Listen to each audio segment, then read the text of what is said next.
¿Qué tal? Buena jornada a todos. En el día de la fecha vamos a tratar la segunda parte de la unidad 14.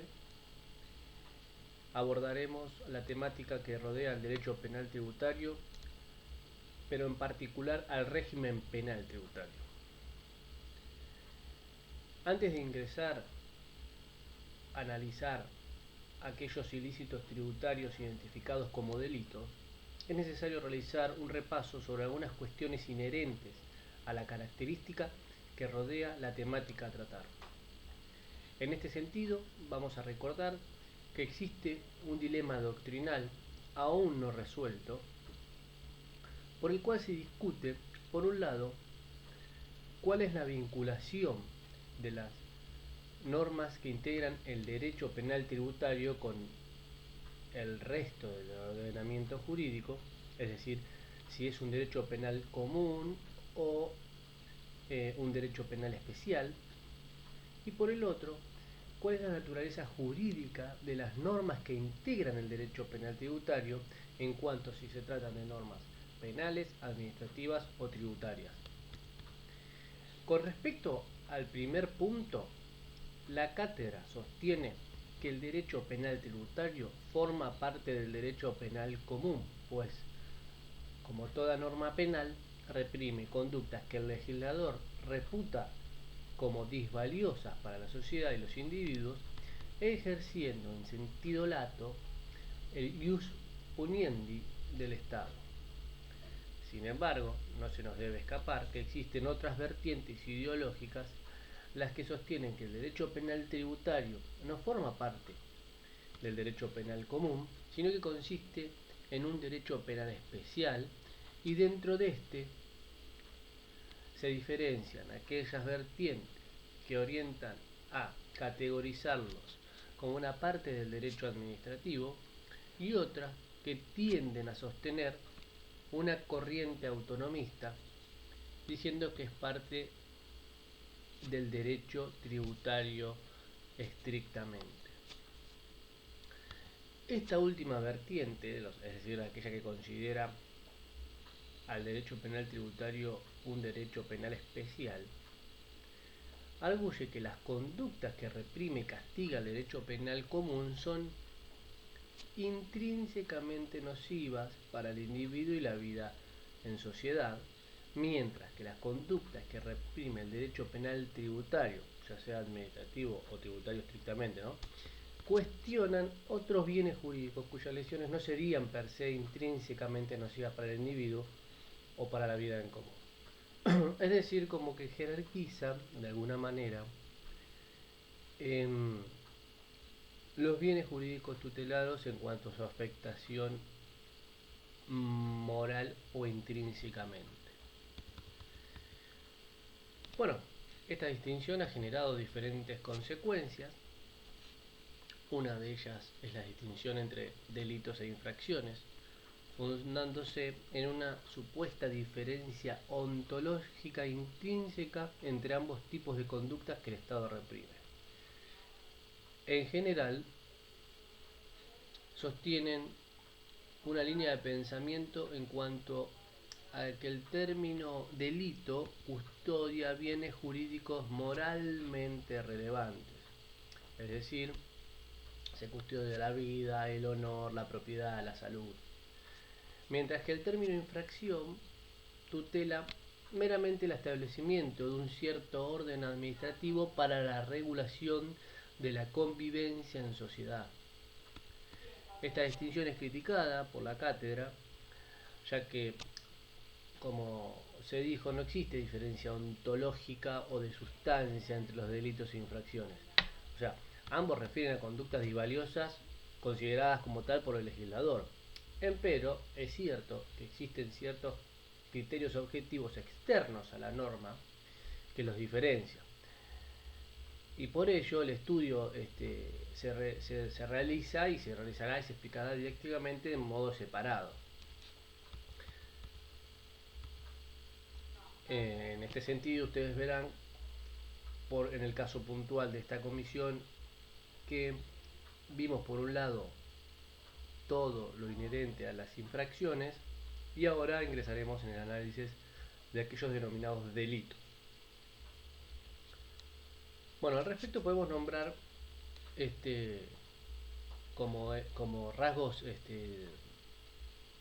externos distintivos entre uno y otro la naturaleza del órgano que aplica la sanción. Es decir, la administración aplicará la sanción para las infracciones, mientras que el Poder Judicial será para los delitos. La naturaleza propia de la sanción, es decir, si son penas privativas de la libertad, son delitos. En cambio, para la infracción se aplican los otros tipos de penas que hemos visto, la multa, el decomiso y demás.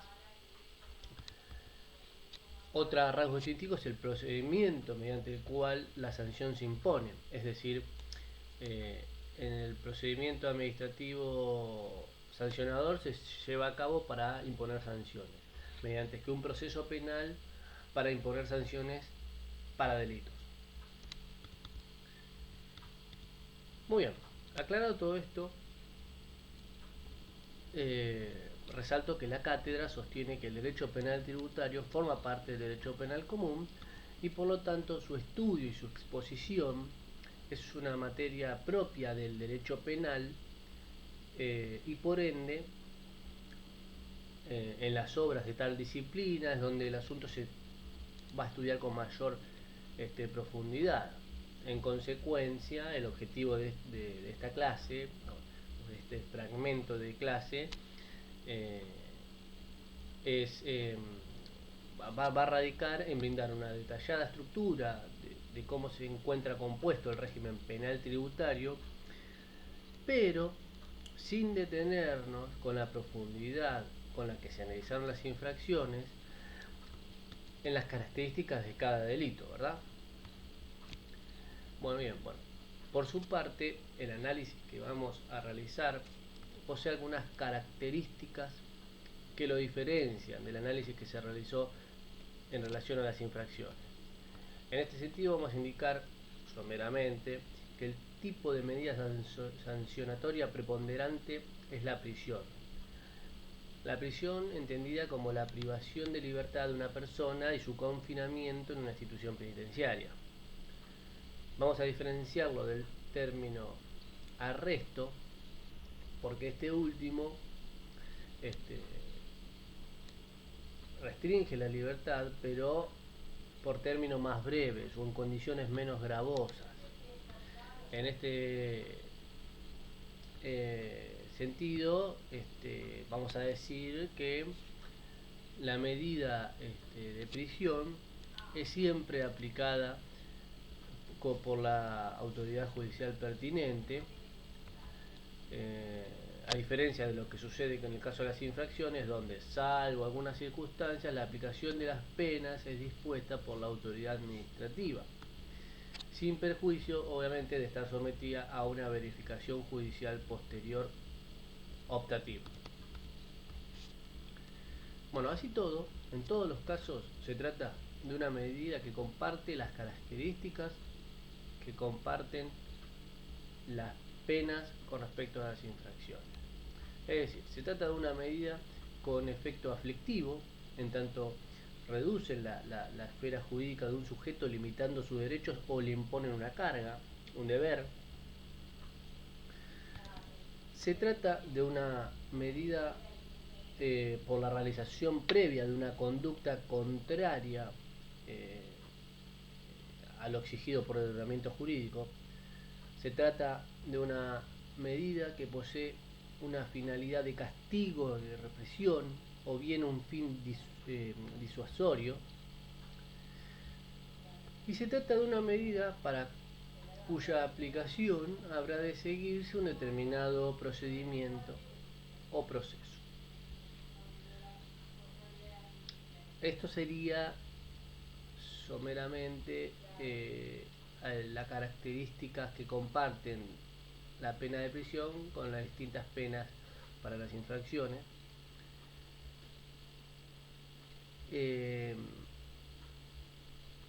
Recordando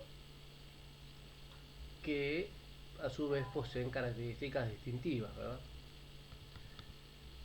Bueno, ahora bien, encuentro necesario hacer una pequeña alusión a este tipo de sanción, pues en definitiva estamos hablando de un instituto que ha sufrido ciertas variantes a lo largo del tiempo. Estamos discutiendo la pena de prisión, la pena de la restricción de la libertad y el confinamiento en una penitenciaría, pero en definitiva estamos discutiendo el instituto de la prisión por deudas, porque estamos hablando de la prisión con respecto a los delitos tributarios. Al respecto, vale recordar que en la antigüedad era frecuente encontrar supuestos en los cuales las deudas impagadas podrían llevar al deudor a la prisión, y puede decirse que a partir de la Revolución Francesa dicho instituto fue abolido, y en nuestro país con la sanción de la Ley 514 en el año 1872, en donde se derogó para las causas, o sea, tal pena, ¿no?, para las causas civiles y comerciales, dejando una aparente excepción para las causas de fraude. Actualmente es una pena que está prohibida por el artículo 7, inciso séptimo de la Convención Americana de Derechos Humanos, la cual, o sea, separa claramente los casos de insolvencia del culpable, es decir, que no puede ser penada, de aquellos supuestos en los cuales la falta de pago de las deudas ocurre porque el sujeto, por lo general de manera dolosa, se vuelve insolvente a fin de burlar a sus acreedores. En otros términos, hoy en día no se castiga directamente la falta de pago, sino la conducta consistente en lograr fraudulentamente ese resultado. Esto sucede en materia penal y por ende en materia tributaria penal, o sea, que la mera situación del deudor no configura un ilícito, esto es muy importante, sino que tal situación requiere además de otras conductas, como en el caso de la ley penal tributaria, donde se requiere un ardido engaño hacia el fisco. Se requiere de dolo. A todo evento no debe pasarse por alto que, al igual que lo que sucede con las infracciones, existen principios constitucionales en materia de derecho penal y procesal penal tributario, ¿no?, que regulan la situación y moldean la actuación de la administración, obrando como garantía para el particular, en este caso contribuyente, tercero, sustituto, responsable y demás. Por lo tanto, no debe pasarse por alto que rige en su máximo esplendor y son de plena aplicación frente a la comisión de delitos o a la investigación de la posible comisión de delitos, mejor dicho, principios como el principio de reserva de ley en materia penal, que dentro de este se incluye el principio de tipicidad, dentro de este se abarca el tema de las leyes penales en blanco, qué sucede con eso, que se establece el principio de aplicación retroactiva de la ley penal más benigna. Otro principio que regula es el principio de culpabilidad y de personalidad de la pena, muy importante, tan importante como el anterior, donde dentro de este se analizan el principio de presunción de inocencia, que en algunos casos establece la presunción de culpabilidad con la inversión de la carga de la prueba, eso se verá en particular. El principio que prohíbe el pago previo en materia de multas, lo encontramos dentro de este. ¿Qué injerencia tienen los errores exculpables o excusables? Es decir, lo que se conoce como errores de hecho de derecho, algunos también lo definen como error de tipo, y que en materia tributaria permite ser invocado, es decir, se permite invocar el error de derecho en ciertos casos. Dentro de este también encontramos dentro del principio de personalidad de la pena, me refiero, y al de culpabilidad, encontramos el tema de la responsabilidad de las personas jurídicas por el hecho de sus dependientes. Esta responsabilidad refleja, como se denomina. Eh, Encontramos también el derecho o derecho humano a no ser obligado a declarar contra sí mismo y demás. Otro principio de suma importancia es el principio de defensa en juicio y el de revisión judicial suficiente, que traen aparejados muchos otros derechos procesales, por ejemplo el principio de congruencia. El principio de no bis in idem o provisión de doble punición es un principio muy importante. El principio de razonabilidad, el principio de proporcionalidad. Pero no me quiero detener en el análisis de cada principio de manera detallada, sino que solamente los nombramos para tenerlos en cuenta en esta parte de la materia. Pero estos ya han sido vistos en las clases de Derecho Constitucional Tributario y en la primera parte de infracciones. Por lo cual los pasaré de largo y seguiremos con la temática, ¿no? En fin, establecido todo lo anterior, recordemos este pequeño dilema si son parte de un derecho penal común, derecho penal especial,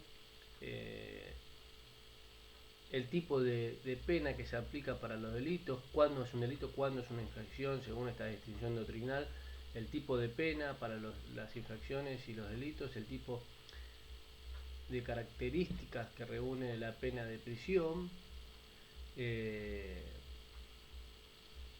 los principios que rodean todo el derecho penal tributario. Y dicho todo esto, es útil dar ahora un panorama del conjunto normativo que circunscribe al derecho penal tributario en Argentina, pero subrayando en este sentido que el desmedido aumento de la presión fiscal indirecta, causada por el incremento del cúmulo de deberes formales y de obligaciones tributarias conexas a la obligación tributaria sustantiva, se le acompañó un correlativo aumento de especificidad y definición de las conductas lesivas. ¿Qué quiere decir esto? Aumentó la presión fiscal y concomitantemente aumentaron las conductas tipificadas como lesivas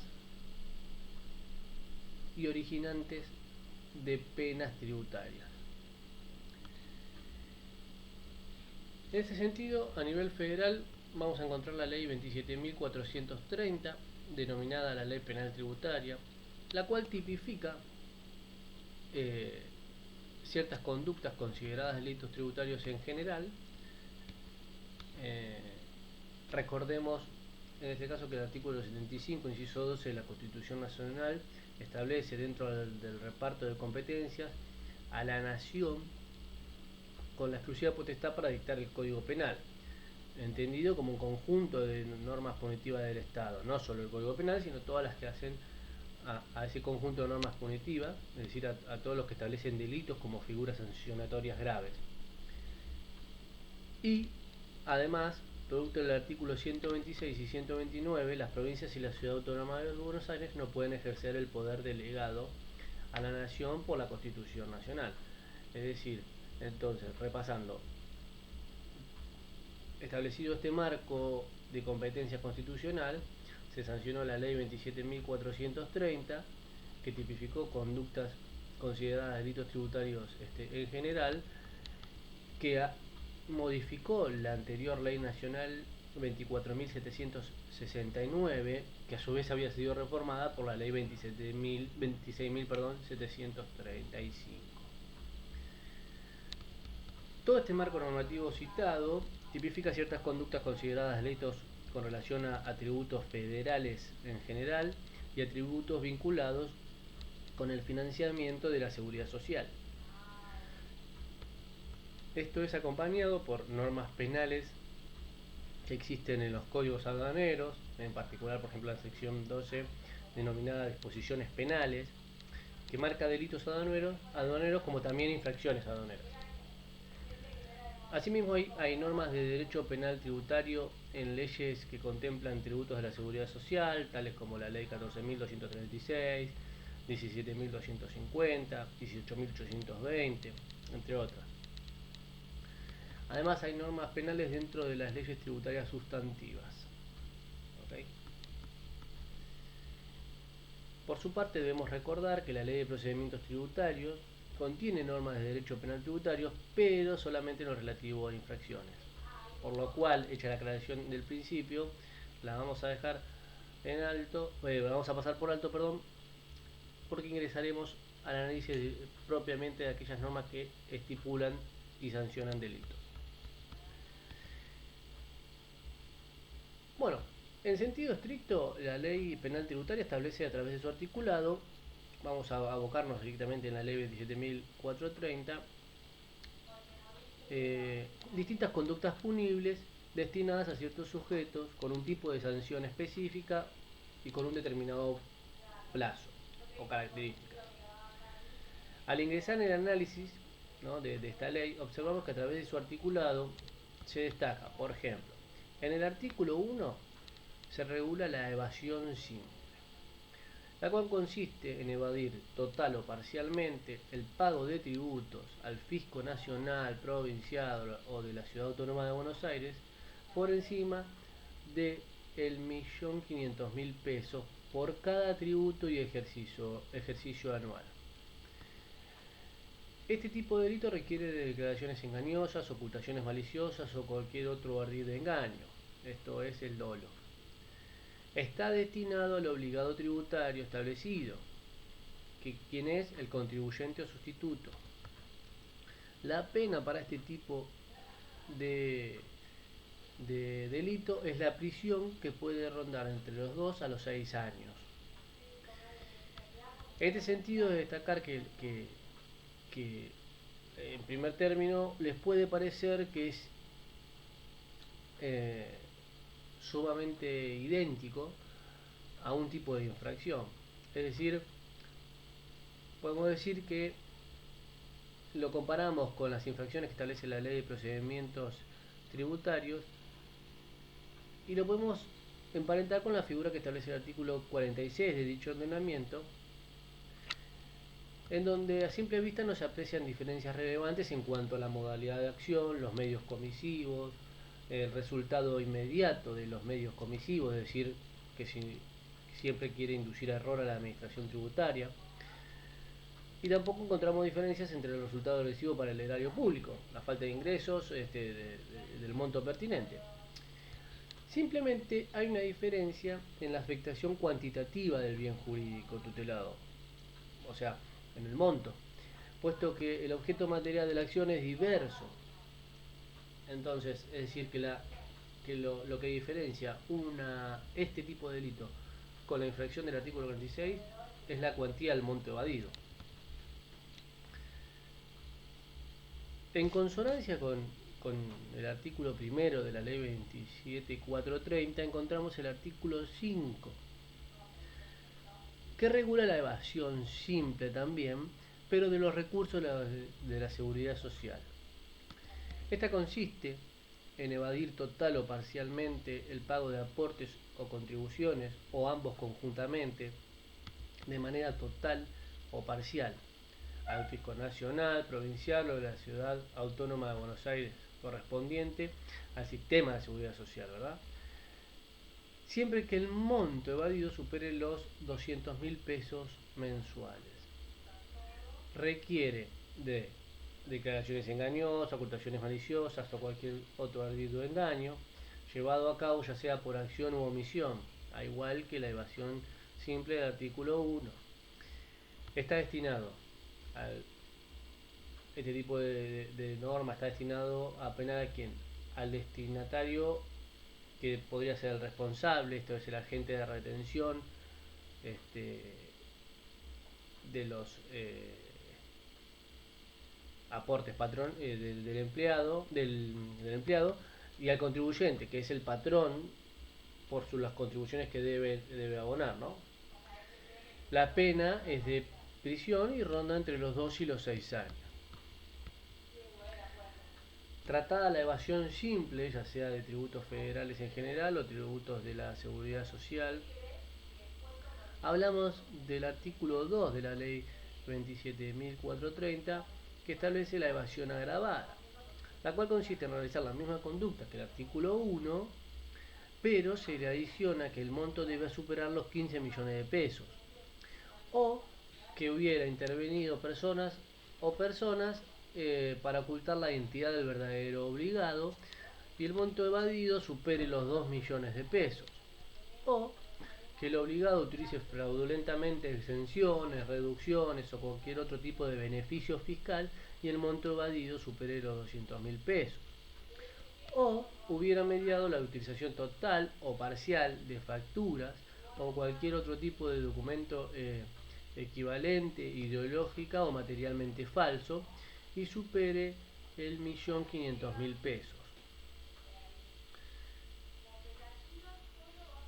Esta norma regula la conducta del contribuyente o sustituto.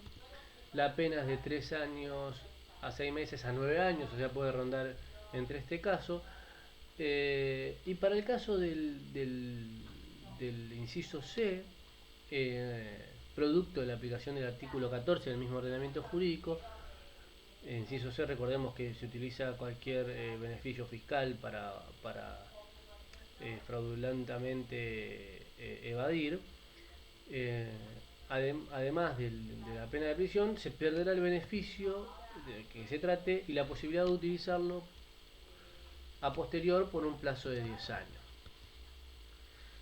Conjuntamente con el artículo 2 debemos ver el artículo 6, que es lo mismo, que regula el mismo delito, que es la evasión agravada, pero con respecto a la seguridad social.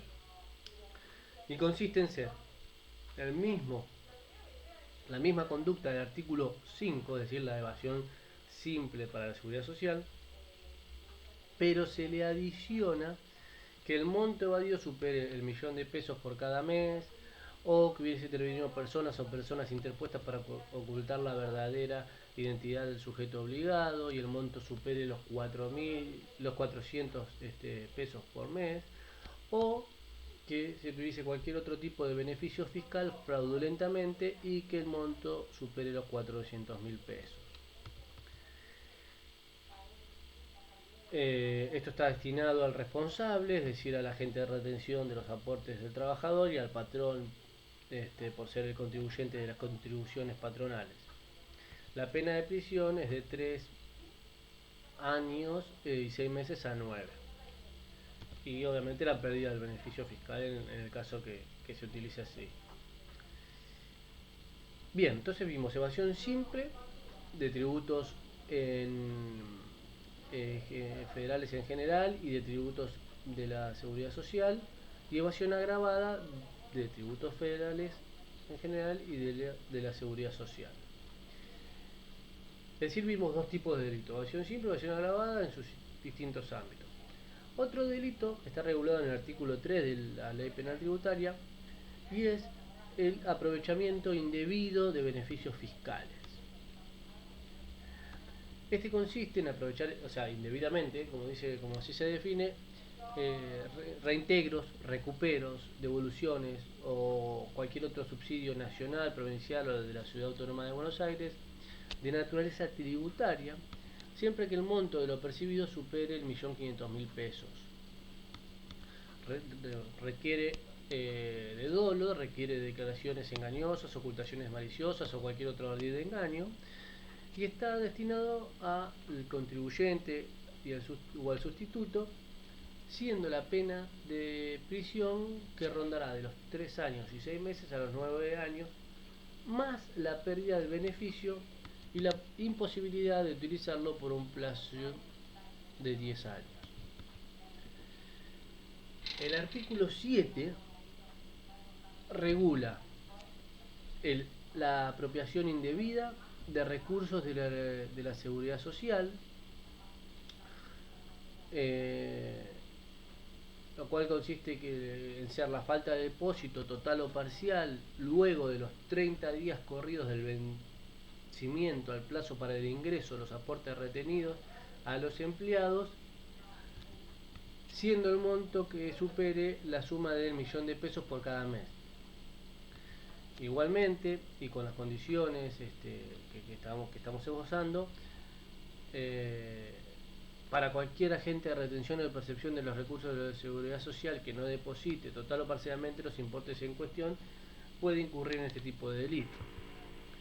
El destinatario es el empleador, por ser agente de retención de los aportes del trabajador, y todo agente de retención y percepción. La pena es de prisión y va de 2 a 6 años. El artículo 8 del mismo cuerpo normativo regula la obtención fraudulenta de beneficios fiscales, el cual consiste en obtener un reconocimiento, certificación, autorización para gozar de una excepción,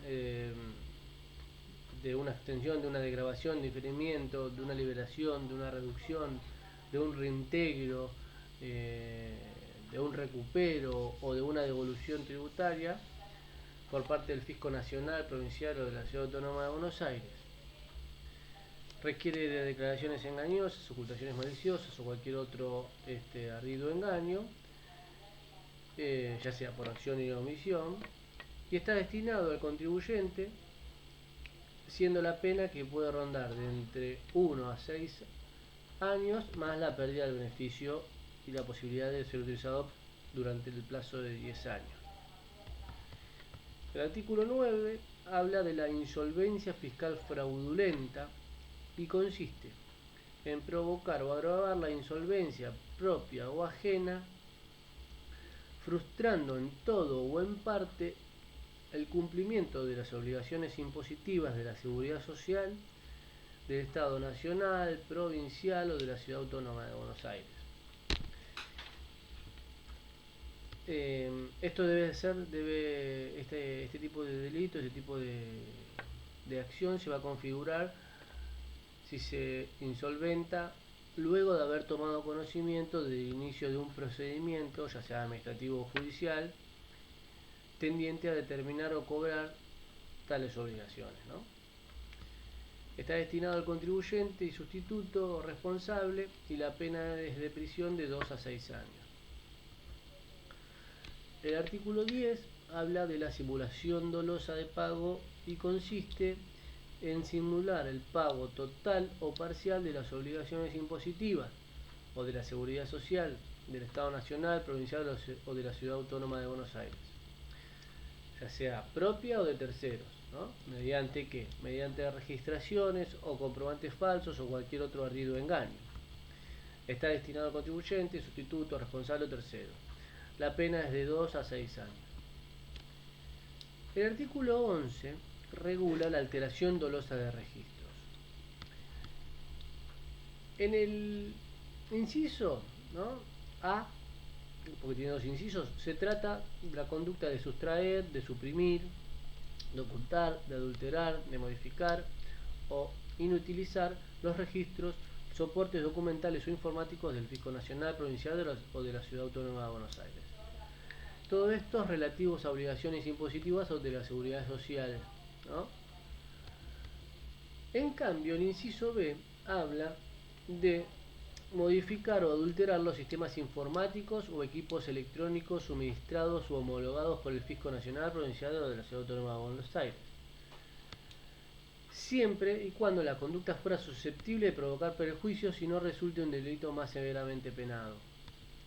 En ambos casos está destinado al contribuyente, al sustituto o al responsable, y la pena es de prisión que rondará entre los 2 a 6 años.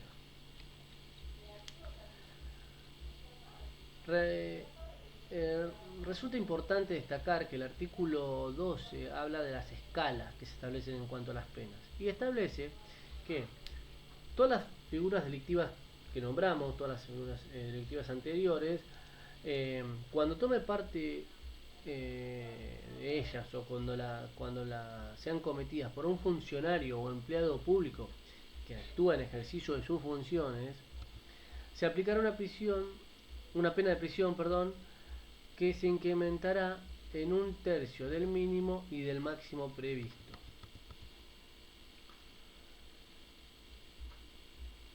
Por su parte, es destacar que el artículo 13 del mismo cuerpo normativo trata el tópico de la responsabilidad refleja. ¿Qué es esto?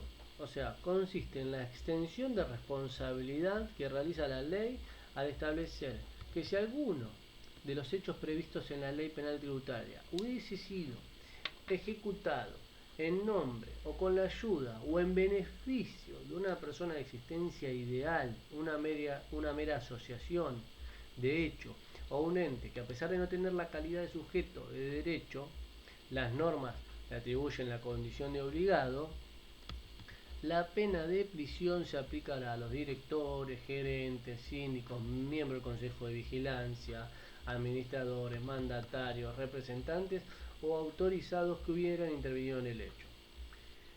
Esta norma es discutida constitucionalmente por uno de los principios basales del derecho penal tributario, que es el de la personalidad de la pena. Por su parte, el mismo artículo, estamos en el artículo 13, establece que cuando alguno de los hechos previstos en la ley fuera ejecutado en nombre, con ayuda o en beneficio de una persona de existencia ideal o asimilable, se le podrá aplicar indistinta o conjuntamente los siguientes tipos de sanciones, que pueden ser: suspensión total o parcial de las actividades, suspensión para concursos o licitaciones, o sea, para participar en concursos y licitaciones públicas del Estado, cancelación de la personería, pérdida o suspensión de los beneficios estatales y o publicación de un extracto de la sentencia condenatoria. En el caso de las suspensiones, ya sea para concursar o para realizar actividades, la misma no puede superar los 5 años. El artículo 15 establece el delito de que el que a sabiendas realice la conducta de dictaminar, dar fe, autorizar, certificar actos jurídicos o balance o estados contables, o que facilite documentación para la realización de delitos que establece la ley penal tributaria, además de la pena privativa de la libertad, se lo inhabilitará por el doble de tiempo de la condena. Este es un artículo muy importante a tener en cuenta por todos aquellos que asesoran jurídica o contablemente.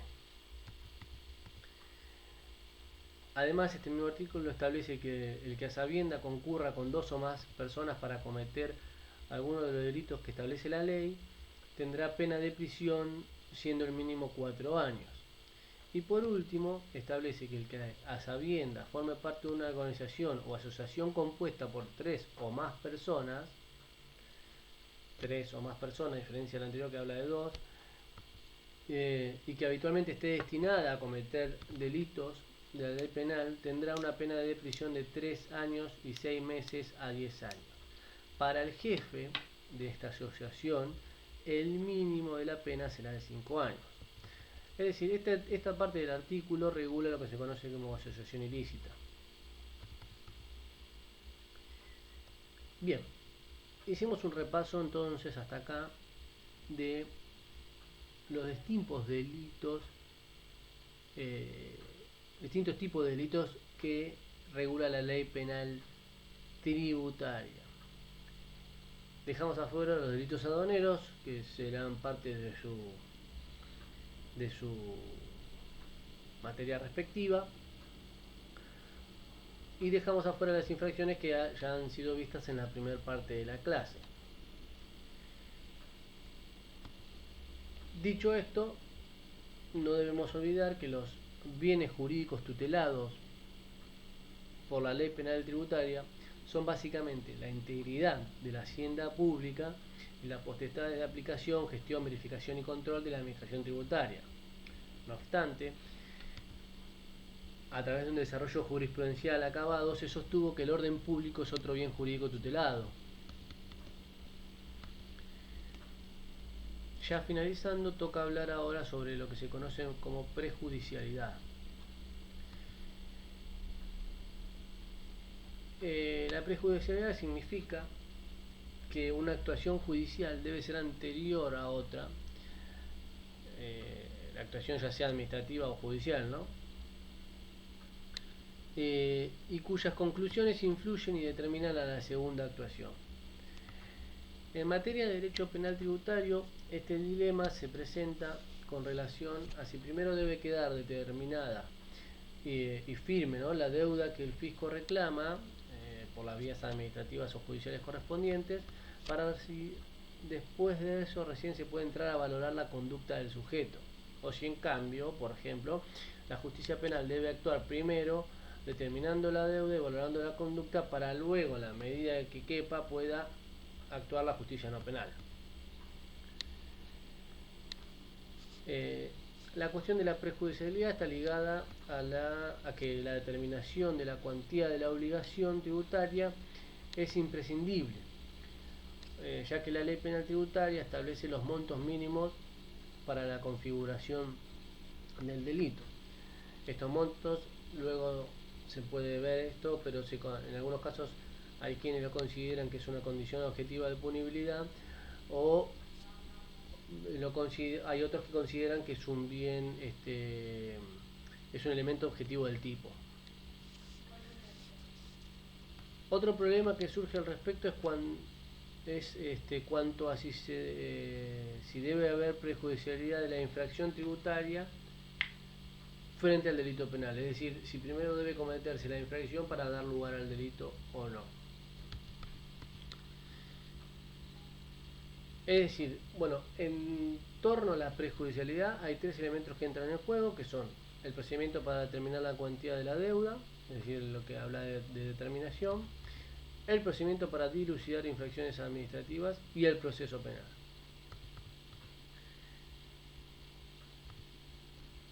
La ley penal tributaria trata el tema de la prejudicialidad en su artículo 18, y en el párrafo primero establece la obligación del fisco nacional, provincial o de la Ciudad Autónoma de Buenos Aires de formular la denuncia penal una vez dictada la resolución determinativa de oficio, ¿no?, o intimación de pago asimilable.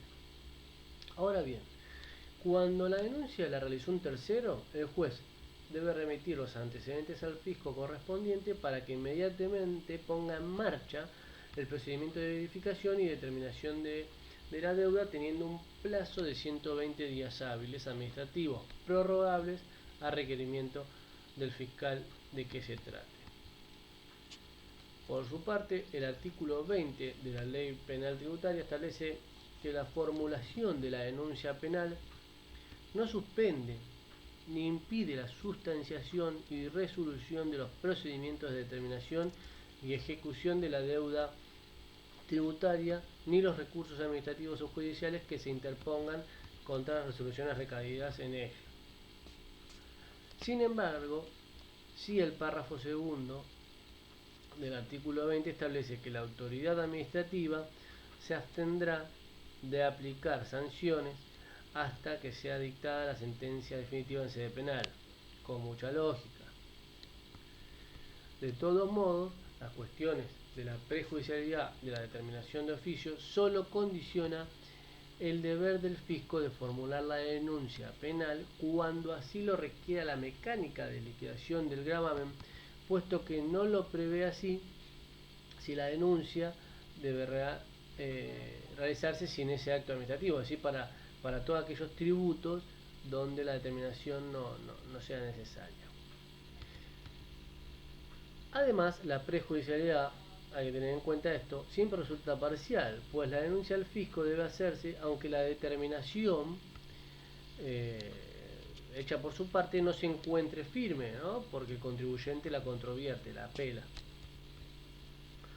Doctrinalmente se dice que la necesidad de conocer con exactitud la existencia del monto de la obligación tributaria sustantiva para ver si se alcanzan los topes que fija la ley no es un requisito para el mero inicio de la instrucción de un proceso penal, para el cual se requiere certeza o conocimiento de la materialidad del injusto, sino que es suficiente que su acaecimiento se presente como una hipótesis de investigación, puesto que a resulta de ello y del examen de la prueba que se arrime, se podrá determinar la verdad material.